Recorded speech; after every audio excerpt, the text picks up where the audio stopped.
comes out to कि सरकार ने तो रूल बना दिए, सरकार ने लॉ बना दिया, स्टेट सेव कर दिया, यानी बॉल हमारे कोर्ट पे है, यानी आप ठीक कितना चलना चाहेंगे।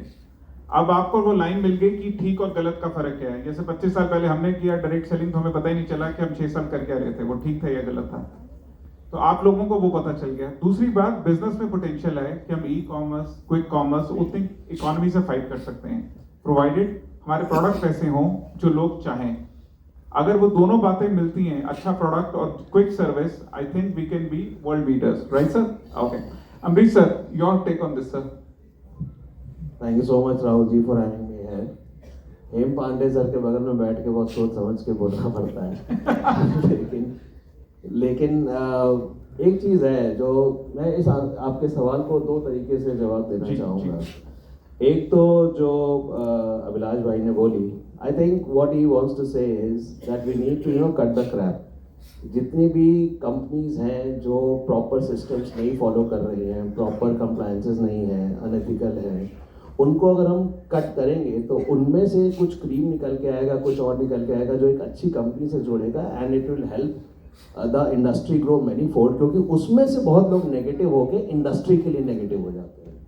तो वो एक इम्पॉर्टेंट एस्पेक्ट है अभी भी आज की डेट में, even though the rules are in place, because there are many, मैं शेल कंपनीज तो नहीं बोलूँगा, लेकिन हाँ ऐसी बहुत सारी छोटी मोटी कंपनियां चल रही हैं जो किसी बड़ी कंपनी का एक छोटी सी ब्रांच कोई खोल लेगा, या वो सोचता है कि वो भी कर लेगा, और वो सही ढंग से उसको कर नहीं पा रहे हैं, लेकिन उससे नेगेटिविटी थोड़ी बहुत फैलती है जिससे कि इंडस्ट्री का लॉस होता है।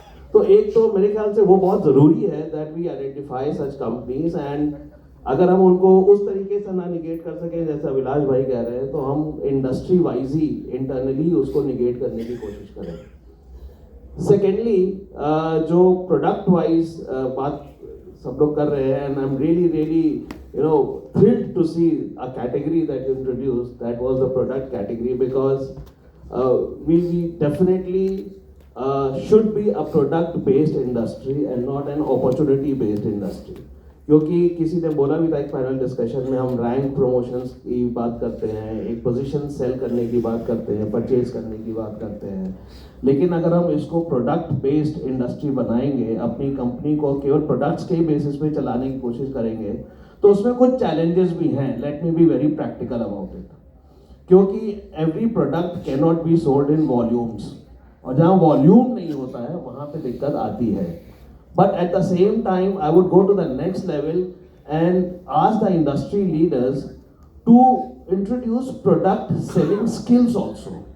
नॉट एज एन ऑर्गेनाइजेशन तो आप एक अच्छा प्रोडक्ट ला सकते हो, लेकिन क्या हमारे एंटरप्रेन्योर्स के पास, हमारे डायरेक्ट सेलर्स के पास वो प्रोडक्ट सेलिंग स्किल्स भी हैं कि नहीं? प्रोडक्ट तो दूर, हम प्रोस्पेक्टिंग में भी कभी कभी परेशान हो जाते हैं, where we start selling dreams. मैं इससे थोड़ा सा इत्तेफाक नहीं रखता जब लोग कहते हैं कि हमें ड्रीम्स नहीं दिखानी चाहिए या हमें ड्रीम्स की बातें नहीं करनी चाहिए। हमें शाहरुख खान ने शायद एक बार बोला था, if you can dream it then only you can achieve it. अगर आप उसके बारे में सब किसी चीज़ के बारे में विजुअलाइज भी नहीं कर पा रहे हैं, वो आपके विजन में भी नहीं है, तो आप उसको अचीव नहीं कर पाएंगे। और डायरेक्ट सेलिंग एक ऐसी इंडस्ट्री है जहां आप वाकई विजुअलाइज करते हुए उस चीज़ को अचीव कर सकते हैं, और आपके सामने एग्जाम्पल्स होते हैं ऐसे जिन्होंने किया होता है वो, तो वो एग्जाम्पल दिखाने में मुझे नहीं लगता कोई बुराई है। तो हमें सपने देखने चाहिए और सपने बताने नहीं चाहिए, सपने बेचने नहीं चाहिए। दोनों में बहुत अंतर है। आप अगर सपने दिखाएंगे नहीं तो कोई बड़ा नहीं सोचेगा, और अगर कोई बड़ा नहीं सोचेगा तो बड़ा बिजनेस नहीं करेगा, बड़ा बिजनेस नहीं करेगा तो 10x नहीं होगा। तो we have to think big, we have to act big, और थिंक बिग और एक्ट बिग में ये सारी बातें आ जाती हैं जो हम लोगों ने आज पूरे पैनल डिस्कशन में करी।